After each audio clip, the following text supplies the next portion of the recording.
Hi, welcome to the Gastroenteritis Blues. My name is Steve Littman.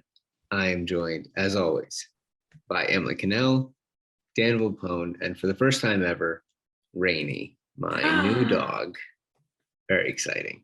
Where's the name Gabrielle. from? Can you tell me? So the name, she's named after Rainy Park here in Astoria. We thought it was a good name. That's very cute. For a young girl dog. We adopted her from Muddy Paws Rescue here in New York, which we very much recommend. We had planned to adopt a dog in March, and we got approved, and we were like, who cares? And she's a puppy, and she's fully housebroken, and it's except for her shitting and pissing in the apartment. We think that's true. So she had a much better day with that today. So we think it was just first day jitters yesterday. So she's really great and we love her. And so Emily, first question for you: any advice for first time adult independent non-family dog owners like Gab and I here? My advice, which I did not follow myself and I regret it sometimes, is to be stern with the crate training. When we first got Luna, we put her in her crate to sleep and she screamed at the top of her lungs and it broke my heart too much. And so I let her out and let her get in the bed, and that was the end of that. And that is where Luna sleeps now. Luna takes up probably 40% of our bed and is a large dog who is not easily moved. So lots of times Luna gets 40%, Jordy gets like 30%, and then I get 30%. And sometimes I have to like curl up in a ball in the corner because she really likes to stretch out and just like really enjoy her sleep. So I wish I had better, like either that or like trained her to like sleep in a bed on the floor, like not in my bed space, but I didn't. And it's been 5 years now and it's never going to change. So that would be my advice to you. It's nice if you have a dog that like will get in the bed for a little, like when you invite them, and then like for some like Saturday morning snuggles, but also knows that like that's not where they sleep all the time. That's like the real sweet spot. And I am nowhere near it. So Rainy currently is 6 feet away from me in her crate sleeping right now. I would, for the YouTube and for you guys, I would turn the camera, but I don't want to wake her up and interrupt her sleep at all. So yeah, she came to us crate trained, and that's been a big help.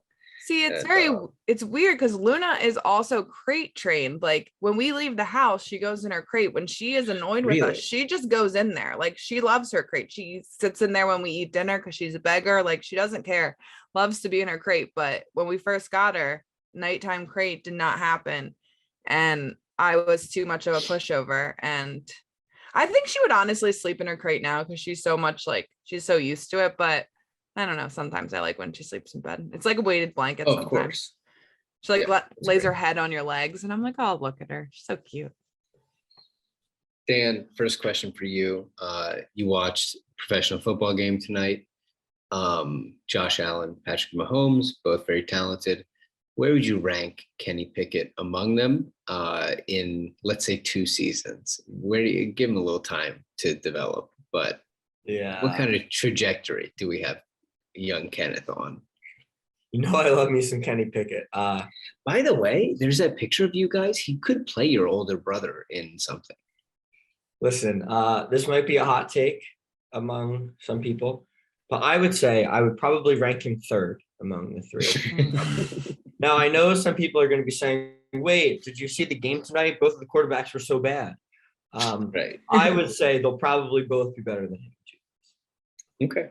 Well, listen, we're going to get some hate mail from your friend Kenny after that. There goes our chance of having him on the podcast, Dan. I know, he's going to be so mad. Because before it was really high.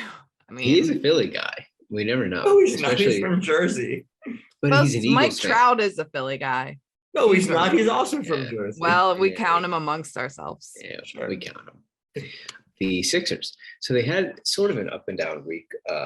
We'll get to our standings later because Emily, without you last week, we were completely lost in terms of standings. It's like impossible. Impossible. There's no way to hear what we did before. But the Sixers had a 2-2 week. They drew. We had to celebrity shot, came in here and predicted the week, and he nailed the Washington loss. The Sixers lost to Washington on a sleepy afternoon game. The Sixers, I barely knew that the game was happening, but they played in it and they lost it. Everybody but Joel was bad. Then they played against Orlando. They won. Joel tied his career high with 50 points. Then they lost to the Clippers in an absolutely dog shit game that Emily was at, which will definitely get a boost on the ground correspondence from you for. And then tonight they beat the Spurs. And another wonderful Joel game as he's like legitimately knocking on the door of the MVP race. So we can go sort of overall. They had a 2-2 week, not very good competition here. Up and down week. Joel continues to be the real story of the week. He's pretty firmly in the top 3 of the MVP hunt right now. He had he had 50 against Orlando, he had 40 against the Clippers, and then he had 38 against the Spurs. So he's falling off. He's going down. Yeah, he's declining. He's declining. Really, it seems like he's past his prime now. Exactly. 2 years ago, so he looks so good. In the sports book, he's currently in 4th for MVP at plus 600. I'm pretty sure like it's kind of crazy how fast. I'm pretty sure I tweeted like 2 weeks ago that he was like plus 4,000 and that everyone should hop on the bet at plus 4,000. Right. And now he's plus 600. So you should have jumped on the bet when he's plus 4,000. So NBA.com does their like ladder or whatever. They had him 3rd yesterday. His scoring average is up at like 28.5 or something. And he's just doing so much out there. Like he's orchestrating the offense constantly. He's running the break like he has been. Obviously defensively, he has to do a ton. And nobody like the second best player on the team is ostensibly Tobias, who's not playing well, really. Well, like probably not the second best player on the team, but Maxey, I guess, like, there's a lot of players who are probably better than Tobias on the team. Maxey, sure. Danny Green, Seth Curry. But I'm saying it's not the fact that sort of illustrates the point though, right? Right. Like, yeah, I agree. Yeah. You know what I mean? Like the team is Joel, like the team is Joel. And then like, we really like, Tyrese and Seth has had a really good year and they're deep, but they're certainly not ripe with top line talent. And the fact that Joel has them and will keep them, I think in that 4 or 5, area throughout the, I think until the trade deadline, and then we'll see, and we'll talk a lot about trades later, but overall reactions to this week. Emily, we can start with you, and I'm sure you'll have stuff to say about the Clippers game, but then just sort of in general takeaways from this week. And welcome back, by the way. How was your trip? It was lovely. It was very warm in Jamaica. I didn't get to watch any basketball, however. Well, then who cares? Yeah, I did watch football. They did have football on, but I did not have basketball. Nice. They didn't have NBC Sports Philly in Jamaica. I thought it was very rude. But yeah, it was an up and down week. It was fine. I thought Tobias played well this week, actually, in general. Relative to his more recent weeks, probably. Yeah, it was like an up week for him.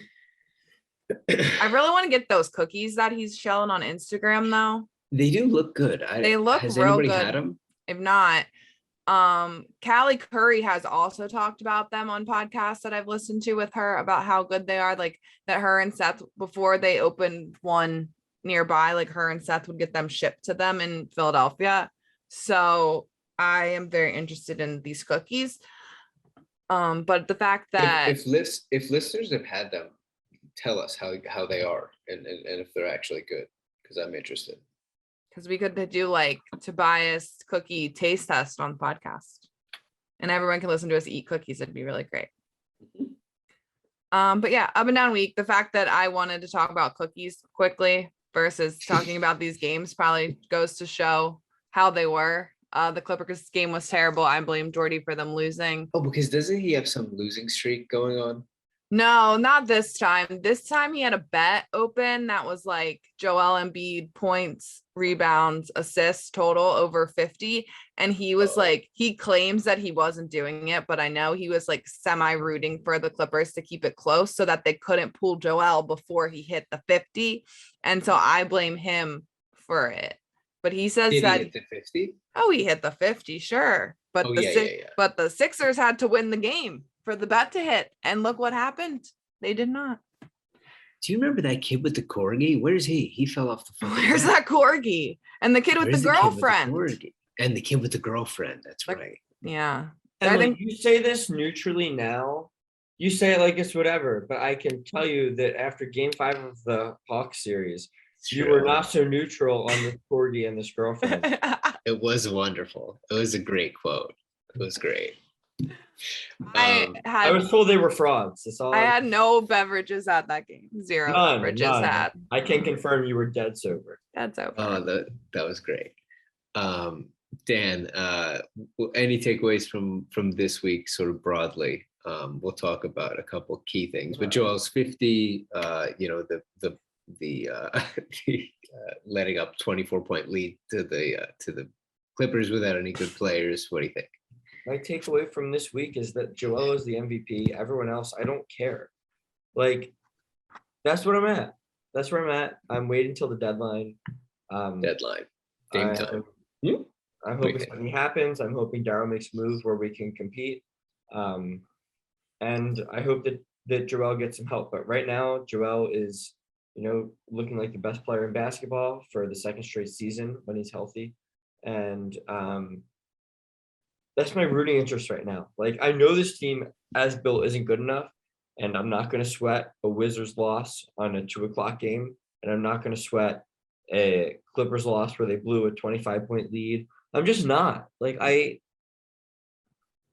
get it sucks. Like, you don't want to lose to the Wizards, and you don't want to blow huge leads, but like, you don't have good players right now. You don't have good players around your best player, but your best player is awesome. And like, I'm here to root for Joel. I want the team to win, obviously, but like, Joel is playing unbelievable basketball. I'm going to let myself enjoy it. I'm not going to sweat over like whether Tobias and, Tyrese Maxey can hold off the Clippers when Joel's off the court. I just don't care. I don't. Like, this is growth from Dan. This is real growth, right? But before they could compete, and now they can't. And like, I understand that. And like, Tobias just isn't good enough to carry the team when Joel's off the court. Maxey will probably never be good enough, but even if we're going to give him a chance, he's way too young to do it. And like, that's fine. I don't care. I'm anxiously awaiting the deadline. Don't get me wrong. Like, I'm not counting the season out. I'm not ready to give up on the team this year. But as built, yeah, I just want to see Joel play great, put up his numbers, and get in the MVP race. Like, I don't care about the rest. The rest is what it is. And like, it was a great week because Joel was phenomenal and so much fun to watch. So this is interesting because I hadn't thought of it in those terms, but I sort of get what you're saying, because being this close, but sort of, we're like, what, 2.5 weeks from the deadline. And like, I want them to win every game, of course. Like, it's the Sixers. We love the Sixers. We hate the Sixers. It's Joel. Joel winning the MVP would be tremendous. We want to get to the deadline. We want to make the Ben trade, and we want to like exhale this thing that we've been talking about interminably for as long as I can remember, and just have our guys and just like stop like dealing with this bullshit, But at this point, like, for me, Emily, it's different for you because you were in the arena. And if I was at the game and like went through the whole thing to be there and root for them, and then they fucking blow it, I would be annoyed. And like, I wasted my night. I didn't even watch the last play. Good. I turned around. I couldn't watch it. And then I just like heard the crestfallenness, and I was like, they fucked it up. Right. I don't know what happened even still. I don't know. So that's a different thing. But getting like, personally, as long as Joel plays well and stays healthy, I find myself not getting too upset with individual losses. As long as he plays well and stays healthy, And I do want the team to be good. Like, I do want them to not be in the fucking play-in. And I do want them to, like, because I do think it matters. And Daryl talked about what matters in terms of how he's thinking about making a trade.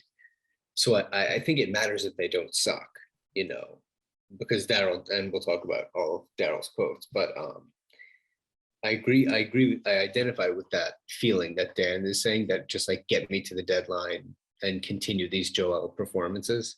And in terms of like up and down weeks, like it's sort of whatever, because bigger fish to fry. Emily, do you understand that? And like, are you at that point at all, or are you more like game to game with it?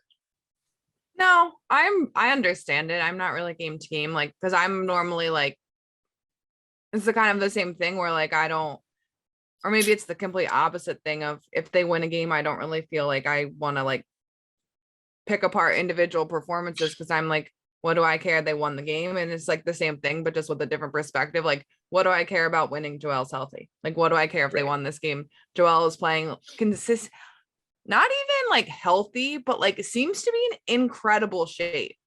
Like playing long stretches, like lots of minutes in back-to-backs. Like this is an in-shape Joel, like I don't think that we've seen before, and it's very impressive.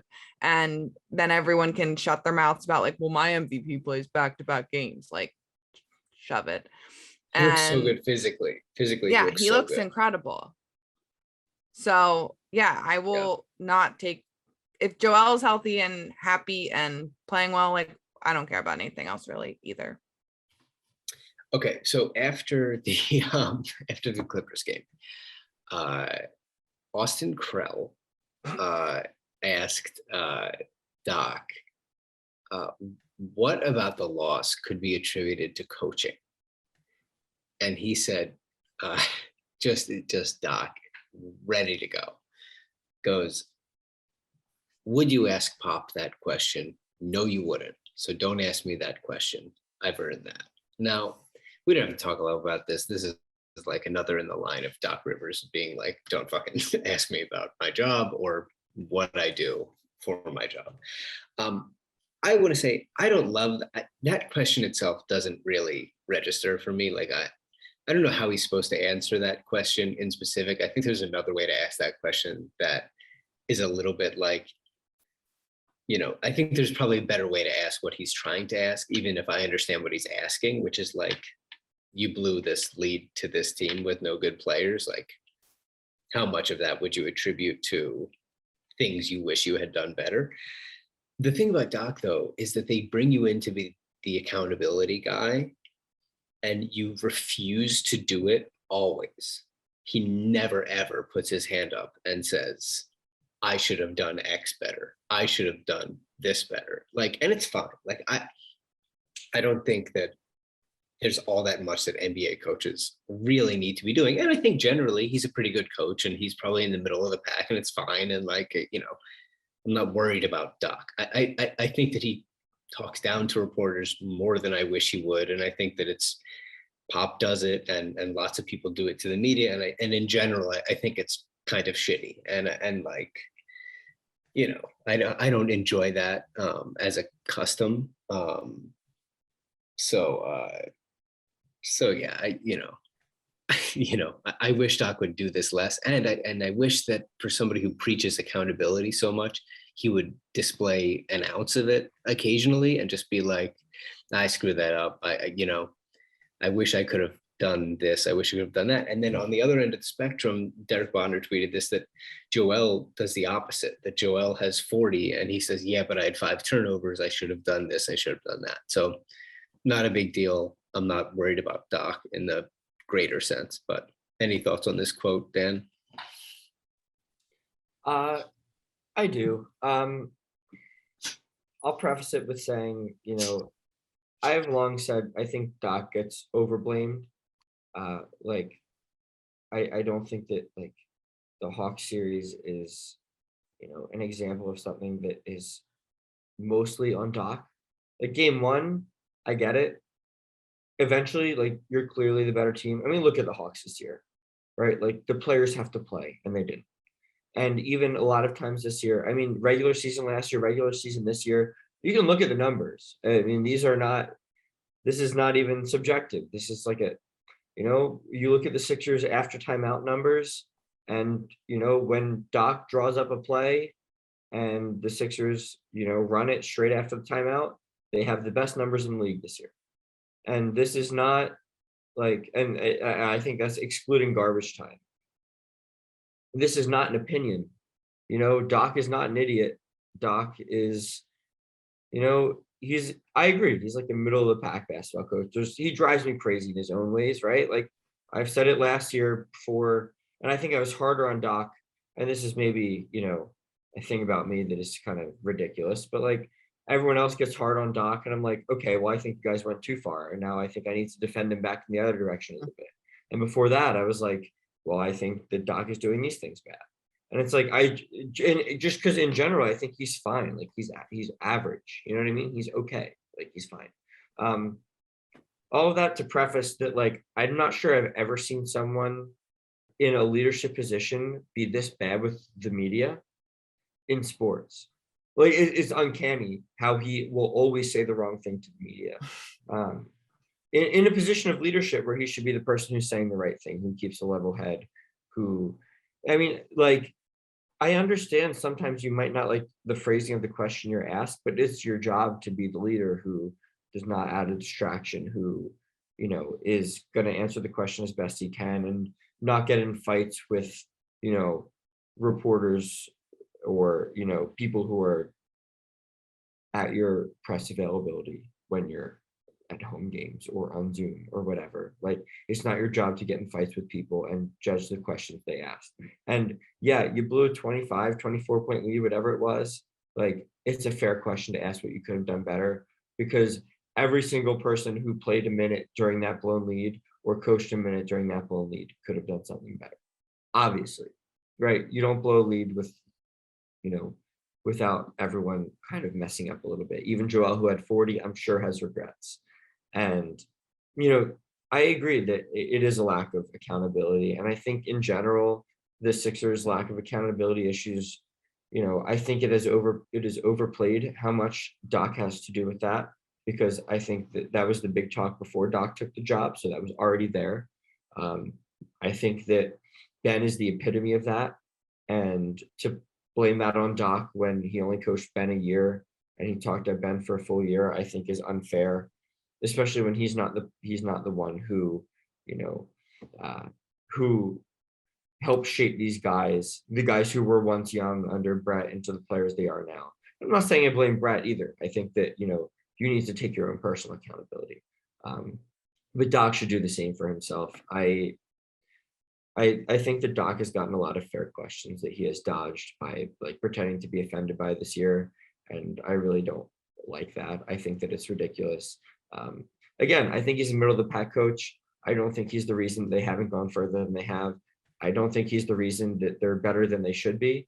I think that you can attribute that to all of the play of certain players. But I don't enjoy the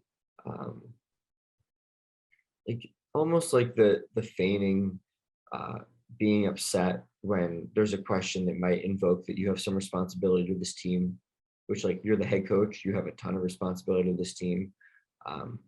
I even said when I was defending Doc in some ways, because I don't think he's the worst coach ever. If they fired him tomorrow, I wouldn't be crying over it. Like I think there's plenty better coaches out there. There's also worse coaches out there. He's whatever. But I've never liked how he's addressed the media. And I don't think how he talks to the media is fair. And he is condescending a lot of the time. And no, I think that that's something that, whether maybe it's time someone says something to him. Like I understand he gets a lot of benefit of the doubt in the organization, as he should. I mean, he's like the only person in that organization who's won a ring. And like I get that carries some kind of benefit of the doubt, and that he was an NBA player and he's been an NBA coach forever. And he was a pretty successful, when he had with the Clippers, he was basically their GM on top of being their coach, and did a pretty damn good job at that. He's had a lot of success in the league, and I get that he gets a lot of benefit of the doubt. But at a certain point, you say, the way you're talking to members of the press or or whomever is just not acceptable. And, even beyond accountability, I just don't think that you should talk down to people in that way. Emily? Yeah, I agree with a lot of what Dan said. And also being at that game, I left it very much feeling like that loss, a lot of it was on Doc's shoulders, because I think it's not like the lead, like the Clippers cut into the lead with the starters on the floor. Like I felt like he let the bench role and the role players in way too long, and they cut it too close, and they let them get too much momentum. And then it was a thing. Like I left that game feeling like that loss was based on like rotations and substitutions, and that's how it felt leaving the game. In terms of like, you wouldn't ask that question to Pop. Like, I think that's kind of a rude thing to say. I do think people would ask that question of Pop. Pop would probably give an equally short answer, as he's like known to do, but I think they would ask him that. And Pop also has been with the same organization for almost 30 years and has 5 rings. And Doc has been here 2 years and has a second round exit to the Atlanta Hawks. So I don't know that he's maybe over his coaching career and, his playing career, he's earned a lot, but he hasn't really done anything here to not have us question what he's doing with the team. I think maybe, win some playoff series, and that would be great. And then we won't ask those questions. Agree. Okay. We're going to take a quick break here, and then we're going to be back to talk about the week of Ben stuff.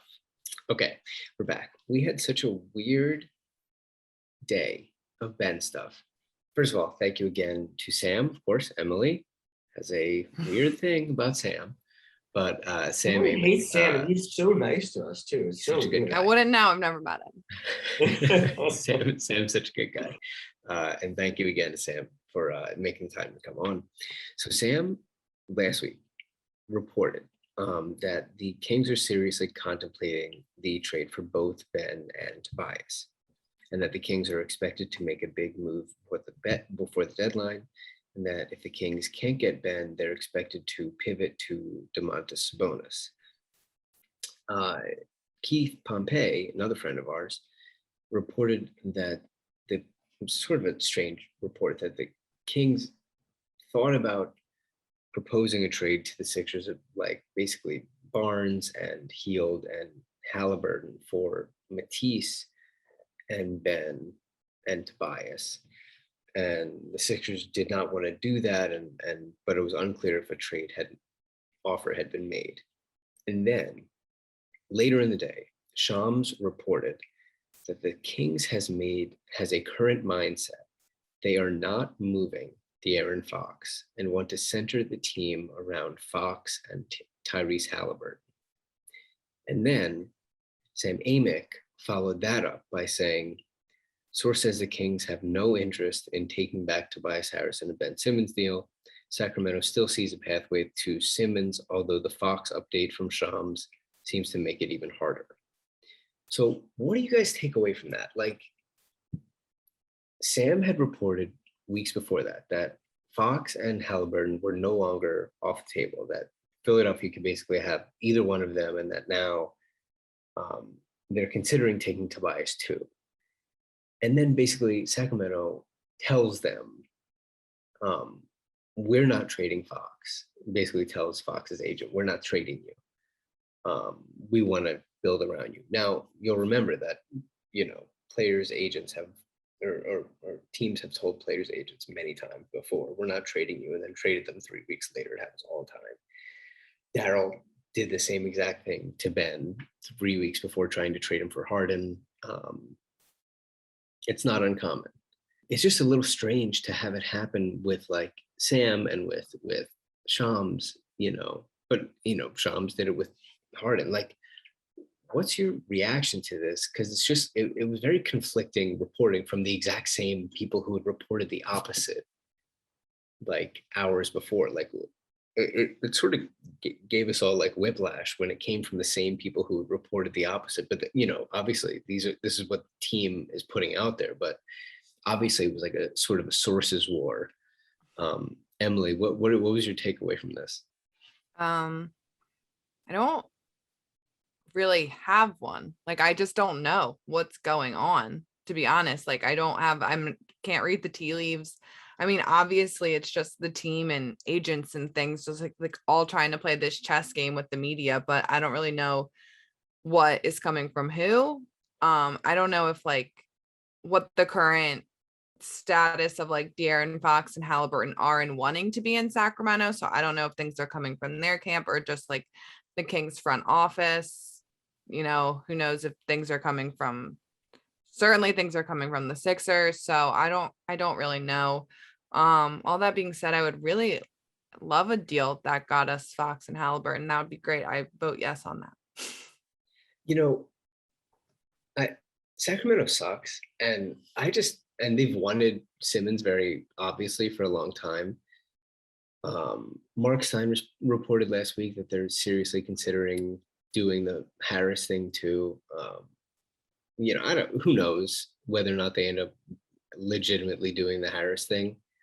I'd be really surprised if they're just off the table for Halliburton and Fox. That doesn't really pass the smell test because you can't get any like decent player without including them. You don't have any other like great players that anyone would want. Can't do anything. You can move deck chairs. Like you can trade Hield and Barnes for like equal value or less than equal value, but that's it. Yeah. So I don't buy that. Like that to me is like trying to patch things up, like and crawl back some kind of leverage, but I don't. Yeah, like do you think they're saying that so that someone is like, well, like, what if I throw in these picks? Like, then can they be available? And then they're like, oh yes, now they are. Like, that doesn't. Or it's just like, and by the way, I'm not saying I don't buy what Sam and Shams are saying. I'm saying I don't buy Sacramento saying that, Yeah, because I think they're just saying that to try to get themselves better footing, because they're operating from such a point of no leverage. Everybody knows they have to make a trade, and everybody knows they're operating from a point of weakness. They have worse players than they're receiving. Like, Dan, is that what you believe in this? Like, because I was a little thrown off by this. I'm kind of at the point where it's the time of year where if you take any report at face value, or even you start judging things by like, you start keeping score where it's like, this reporter said this. I just think that you're not, to me, looking at it the right way. To me, it's not about who says what. All of these people who we're discussing are credible. None of them on their own has the answer. And I think that, if we can look at things holistically and say, okay, well, the Sixers camp is putting out this and the Kings camp is putting out this. I think the biggest takeaway is that the Sixers camp and Kings camp are both putting things out about each other, right? Like there's a deal that's close enough that they're clearly each other's main focus. That's my takeaway of the week. I don't really care that, the Sixers say that Halliburton, Barnes, and Hield and 2 firsts for Ben and Tobias isn't enough for them. And then the Kings say, Fox and Halliburton aren't on the table. I mean, if you're taking those things at face value, then it's like, oh, great. Well, they should both move on because there's clearly nowhere near a deal there. No one's interested, but they keep talking about each other. And we're going to get to the Daryl quote soon in this podcast. And those were pretty aimed at the Kings. And just the fact that they're talking about each other makes me think that they're pretty close. And it's not to me about what they say, just that they're saying things about each other. I don't believe either of what they're saying. I think that the most likely deal is probably Ben and Tobias for like Halliburton salary and no picks. And I think that's probably where things kind of tend to end up. And I'm more optimistic than I was going into this week that a deal will be made. But if you listen to the words that have, seemingly come out of each camp, it's like, well, they're nowhere close. They couldn't be further apart. There's nothing there. But that's why you can't take those things at face value, because they're taking the time to talk about each other. There's something there. There's something close, and they're just putting out this nonsense. I'll be honest, I don't really get the point, because I don't like. It's not like the Kings are going to say this and Daryl's like, let me reconsider. Like they all know it's a game. I don't know. Right. It's just what they do. But to me, it's not what they're saying. They're gonna say that, the Sixers will say, "Oh, Ben's coming back. We're not gonna trade him." And the Kings will say, "Well, De'Aaron Fox is, a top 20 player, and we think he's gonna be the best point guard in the league soon." And like neither of those things are true. And they're just gonna go as far apart as possible. And it's all nonsense. But they're clearly talking about each other. And that shows me a deal is close. And so that's how I'm interpreting it, which is that, there's something there. There's something to this Sixers and Kings stuff. Okay. So that transitions into our last thing, which is that Daryl went on to 97.5, the Fanatic. When he was going on there, I felt like telling everybody, don't listen to this. He's gonna get on there. He's gonna go, we love Ben. Ben's our guy. We wouldn't trade him for anything. He's our man. And we can't wait to get him back here. Does he want to be here? Absolutely not. He fucking hates us, and we love that too. And he's our favorite boy, and he's the best. He's the best in the world, and we can't wait to see him again. And I just couldn't stand it. I was like, why the fuck is he gonna do this? Shut the fuck up. I can't take it, Daryl. Shut up. But he didn't say that. So I figured we'll go sort of piece by piece because I have all these things bookmarked here. So first thing he said is, I absolutely believe this team, without any changes, has a chance to win the title. It's precisely because Joel is playing so amazing that this deal has to be the one. He says that this deal needs to address their defense and rebounding in particular. I don't know. I sort of think they need like a primary playmaker or whatever. If you trade one of these great players for multiple players, it does not change your championship odds enough to make a difference. For Joel, you have to make sure we get this right and we move ourselves into the higher tier of ability to win the championship. The emotional reaction is we have to do whatever we can to help Joel, but he doesn't think this means get the best deal by February.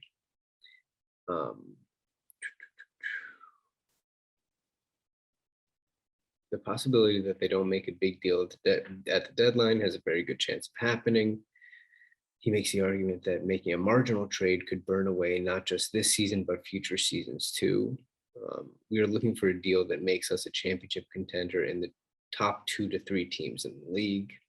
So one thing that he said that was very interesting is that Daryl said that he sees that the Sixers title odds, because of how good Joel has been, are at least 5%, that the Sixers have at least a 5% chance of winning a title. And years ago, Daryl said, if you've got even a 5% chance to win the title, and that group includes a very small number of teams every year, you've got to be focused all in on winning the title. He said that years ago when he was with Houston. So that's interesting. And I don't know if that's true, like, as presently constructed. I would probably say it's not, I mean, right now everybody's out, on the wing, especially for the Sixers. But with how good Joel is, maybe it is, especially if some things fall their way. But do you think Daryl believes that, honestly? Or do you think that he basically needs his best player to believe that he believes that? And like, what's your takeaway from that first chunk of quotes? Because like at this point, when he was talking, it sounded a bit like more of the same. And to me, it was like, more of the same Daryl speak. But when I heard the 5% thing, it was like, that's usually Daryl's signal that he needs to go for it. Dan, what do you think? It's hard. I think as presently constructed, they probably don't have a 5% chance. And I don't think Daryl necessarily believes that. But I also, am certain that Daryl doesn't think that this kind of thing is linear. Like you add a player who might up a certain team, 2%, but when you put him with Joel, he might up the Sixers 10%. That's just me making up numbers. But I don't think that Daryl sees it as, you get a certain player and he's definitely going to give you this. Like when Joel is playing this well, if you get him the right help, that might take the Sixers from like 3 or 4% to like 12, 13, 14, 15%, depending on who the guy is. And so I'm not sure he really believes they're at 5%, but I also think that they're probably close enough. and that, getting the right guy bumps them up enough that they functionally might as well be, like rounded up, whatever, because the idea is the same, which is that Joel is playing so well that with the right help, it can really make this team a whole lot better. Emily, do you have anything on that first chunk? No, I agree with like Dan's general reading of it, but I also think like he could believe the 5%. Like, I don't know. Half of me thinks that Joel could win playoff series on his own. Like Right. the way he's playing, like it's really incredible stuff. I mean, that's a lot. That's a lot of games to just like take control over, but I wouldn't put it past him. I wouldn't put anything past him. He's so good. So then came the quote that I had to check with people that he actually said this. He said, I can tell you that for sure there are deals for Ben with the Sacramento Kings that would work. And I just couldn't believe that he said that. It was shocking to me that he like legitimately said that. So then Morey said, the Sixers have lowered their asking price for Simmons because of how great Joel Embiid has been playing. Because Joel's been playing amazing, we now might be able to do the trade for a top 40 player who's a great fit. I have a longer quote on this. Let me get this. This is from Kyle Newbeck, who typed this up. I think with how great Joel is, our line has moved down a little bit because Joel has lifted us to contention by his sheer will of greatness this year. That does, the number of deals we would do more likely we can find ones that get us into the top few contention because of how great Joel is playing. So we are sitting right now at a better chance of a trade actually helps us, Joel and the Sixers. Before, we absolutely needed to get an impact player, but now there's an impact player that has to be in the top 30 of the league because Joel is playing amazing and has lifted us to probably 5% title odds just on his play. Now we might be able to do a top 40 player who's a great fit, or we could do a trade. It helps the team, it's a better fit, or maybe future opportunities are still open and we get some draft picks as part of it. So it helps the odds this year and maybe have a draft pick and a young player who can help us in the future who might develop. If we get a player the caliber of Maxey coming back, we might be able to say, okay, we got a really solid player. We might not be in the top 30, but he might be a little bit below that, plus a solid young player over Joel's prime who's sitting there and might develop into it. So like, I was shocked that he said this stuff and talked like literally about what we always talk about on here, which is doing like a step trade where you get a guy who is good now, will be valuable in the off season if you can trade for like Harden or something, and like maintains value, can play in the playoffs, is a good fit with Joel and like all of this stuff. Like, what's your reaction to him literally saying there's a trade right now for Ben with the Kings that I could do that would work, and him saying that like Joel is playing so good that he would do essentially a step trade, that like we would do that now and like we've adjusted what we would accept for Ben? Yeah, it is surprising that he said that, but I agree with it. I think that like these things that he's saying sound great, so like do it. That would be fun. Like let's do it. I mean, I know he wants the most value, and I'm sure there's things to work out on either side, but if there's a deal that would work, do it. He also said at one point that he thinks it'll end up being like a 3-team trade. It won't just be like them and the Kings directly, so I'm sure that's part of it. But I would be, at this point, with everything that's been said, I would be shocked if the Simmons trade doesn't involve the Kings. Like, I would be shocked if it was just like some random out of left field, like just straight like Sixers and Pacers or something. Like I would be, the Kings are involved in some way, shape, or form.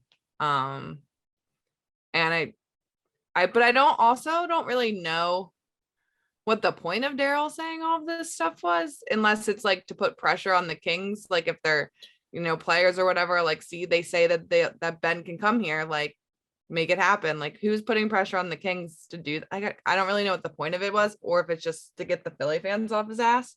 But yeah. It's a great question. I mean, the quote that Kyle had put together that I just read, like, that sounds like Halliburton. Like, yeah, a player who's a good fit next to our guys like Maxi and Joel, who is like Maxi in that he can really develop and hold value and probably come with picks and like play now and be good later, then all of that stuff. It sounds totally like Halliburton. And he would have to come with other guys because the salary is low. But what's the point of saying it on the radio? So Dan, what's your reaction to those quotes? And what do you think the point is of Daryl saying it on the radio? Yeah, I mean, I think that the quotes makes sense if you're thinking about motive. That said, I don't think it matters that much. Like, I just don't really think it matters that much what people say. I don't think anyone trusts anyone. They're certainly not taking a rival GM at their word on Mike Missinelli. But if you're putting out, the message that you want to put out, I do get it. I think on one hand, it sends a message that's, we are serious about, the offers that certain teams are making from the perspective of, the Sixers have said all along that they want this like completely unrealistic package. Now we're 2 weeks from the deadline. It's clear they're not getting that completely unrealistic package, but they're saying, hey, keep sending us your offers because there are things out there that work. You're telling the Kings, I think that on one hand, it puts some pressure on the Kings. If you have a team that is brutally disappointing, a franchise that hasn't made the playoffs in, 15 years. Now you're sending that message to their fan base that, this guy who's been to the playoffs every year of his career, who has been an all-star 3 times, who was all NBA, who was 25 years old, he's out there. You have it. You could get him, that's a possibility. It's really on your GM. That puts some pressure on them, I guess. It sends a message to the Hawks, the Timberwolves, whoever else has, been reported to one Ben that, hey, there's a deal with the Kings that works. So you better get us your offer. I just think that what he said kind of made sense from a lot of sides. Now, does that really matter? I tend to think no, right? Like I don't think that they might have not even listened to the interview, right? Like they know Daryl's spewing his BS, and I don't think that the other teams are on the edge of their seat, like waiting to hear what Daryl says. But in terms of messaging, I think it does make some sense. In terms of, and like this is kind of in my position all along, which is like I want Ben gone as soon as possible, but I understand that like that's why I'm not the GM, and that Daryl is. I think within reason, within a reasonable time frame, which to me is before the deadline, which Joel is playing, like I said, gonna try to drive the price up as much as he can. And I also think that with how Joel is playing, I've been advocating for the step trade all along, and like I think he's at the point where it's like you can't deny it. Like we are not getting a top 25 player, a top 30 player, like that. He basically said, I'll take a top 40. I'll take a young guy. Like that's where they're at. And he's not at that point only because Joel is playing great. He's at that point because the offers aren't there. And ideally, you don't hold Ben past the deadline and waste this Joel year, right? And everyone can pretend he's like some like genius who is outthinking all of us and all of that. But he's come to the same conclusion, which is the only logical conclusion, which is that you don't waste this Joel year if you can get something decent. And so I'm happy to hear him say that. That was such an encouraging interview for me. It was, and it goes back to what I said, but just before this, which is that the fact that it seems so pointed at the Kings, whether it was, directly asked about the Kings, like Missinelli did at one point, or like allude to a player who sounds a ton like Halliburton. Just the fact that these teams seem to be going back and forth, it makes me feel like there's something there. And like I said, this could be aimed at a whole bunch of teams, right? Like it's impossible to say what's going on at this point. But the fact that there seems to be so much time from each organization being put into, sending some messaging that seems to relate to the other makes me think there is something here that, and like Emily said, I hate to say I'd be surprised by something at this point, just because like, what the hell is happening? Like, this is all so bizarre. But like, I agree with this sentiment where it's like, it really feels like the Kings are involved. And I agree that like, if it's not the Kings, like if you're asking, if you told me right now, right, like Ben will be traded and you had to ask me to pick a team, I'd feel pretty confident betting the Kings. So I do agree with Emily's sentiment on that. And I'm really hoping that something happens. Halliburton was phenomenal on Saturday night against the Bucks. It was a close loss. Fox didn't play. He had, 24 and 12 assists, and it's easy to see him fitting in here. I would just love to see him as a Sixer, but I would just, obviously, I think it's not a hot take that I would love to see this resolved in any way possible. So it's hard to watch, these close losses and not be desperate for Joel to get some help. Daryl did say he would love to get a deal done by February for Ben. He said it would be a win-win for the Sixers and Ben. He said the current situation sucks for everyone.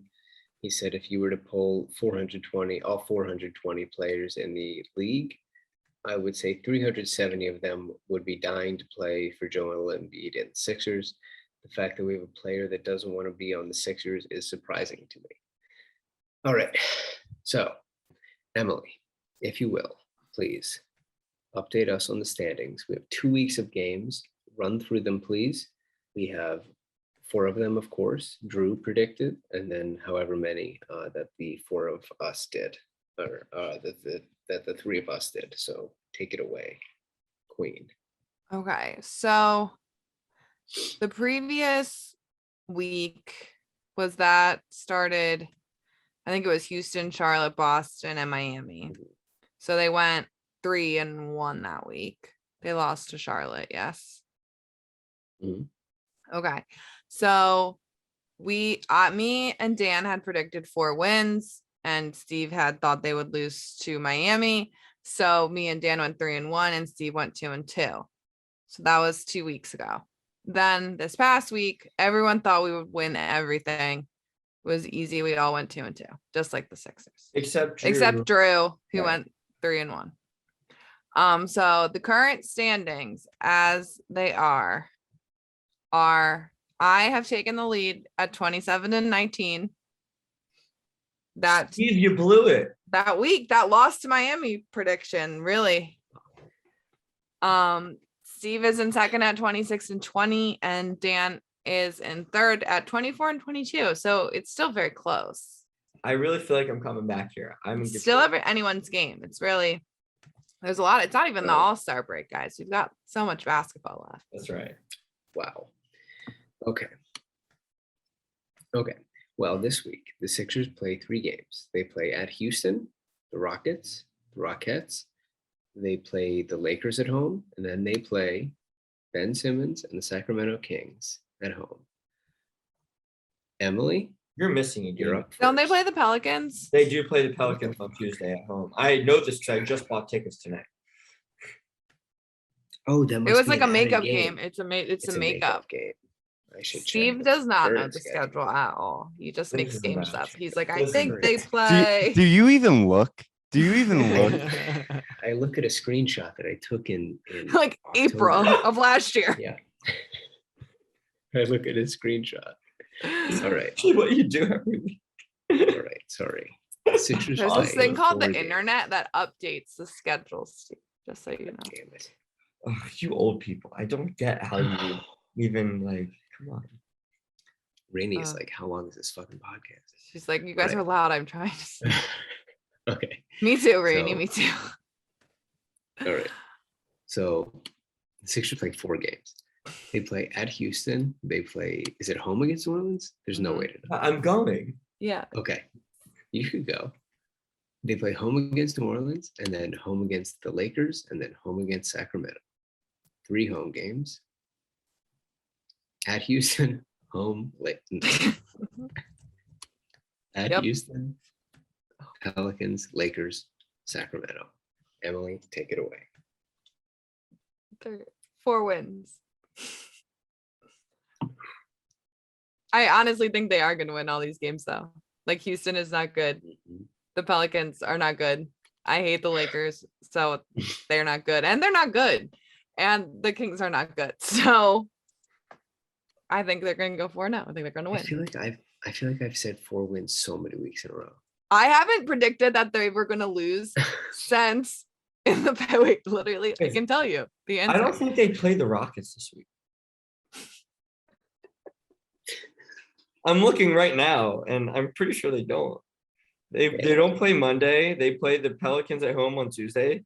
They don't play Wednesday. They play the Lakers at home on Thursday. They don't play Friday. They play the Kings at home on Saturday, and they don't play Sunday. The screenshot does say that they play tomorrow, but Monday 124 at Houston. But they don't. They've played Houston twice. And they're in the West, so they only play them twice. Hey, we're gonna get to the bottom of this. God damn. Well, so Emily, you're going 3-0 then? All right, listen, I got bad news. They don't play Houston. I know. I've almost had enough of this. I've almost had enough. This is good. This is good. This is what people want. Not even the fact that he missed it again.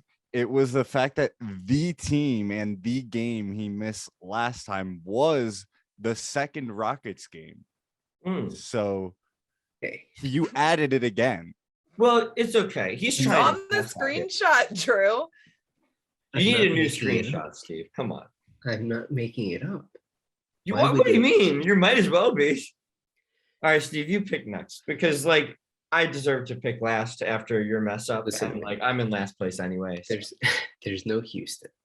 They will not play Houston tomorrow. I swear to God. It's only the Pelicans. That's a ballsy pick that they won't. It's only the Pelicans, the Lakers, and Sacramento. The Sixers are going to win all 3, and I'm done talking for the end. I'm done. Dan? All right, here's what I got. They're going to beat the Pelicans because I'm there, and I refuse to see them lose to the Pelicans, who are bad. Then they're going to lose to the Lakers, and here's why. The Lakers are really annoying, and so because of that, it's going to be a really annoying loss. And more importantly, if I keep picking all wins and you guys keep picking all wins, I'm never going to come back. And then on Saturday, they're going to beat the Kings because everyone beats the Kings. Okay. I haven't predicted that they're going to lose in the past 17 games, just so you know. Are you serious? That sounds like you. It does sound like me. How many times have I predicted that they would lose? You're the one with the numbers. I don't know. You tell us.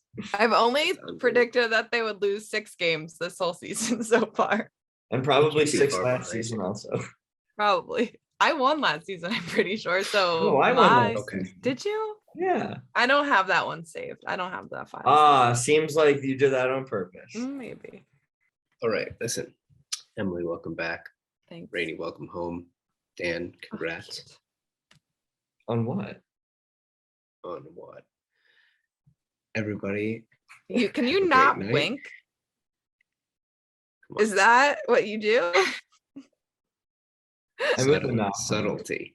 That's for the YouTube, which meanwhile. Oh, we have a YouTube. To the YouTube. Yeah. What's it called? Drew, what's our YouTube called? Why are you yelling? It's literally it's the name of the podcast. It is just it's the name of the podcast. It's Gastroenteritis Blues. All right, there we go. Blues. Subscribe to the YouTube. Wait, Steve, I have a question. Talk to me. Can you, I know I'm just interrupting the plugs, but for the YouTube, can you at least show a picture of Rainey on your phone so that the YouTube subscribers have a thing to pull them in, like a dog pic? You got it. Literally just send it in the group chat. I can put it up. Whoa. I can make it all fancy. I'm gonna do it right now. I'll do it off. We're a high tech podcast now. We're high tech. Now Drew is doing stuff. Drew knows how to do these things. Love you guys. Good luck to the Sixers on Monday against Houston. Good to see you guys. Over and out. Be safe and be great. Be safe and be great. Bye.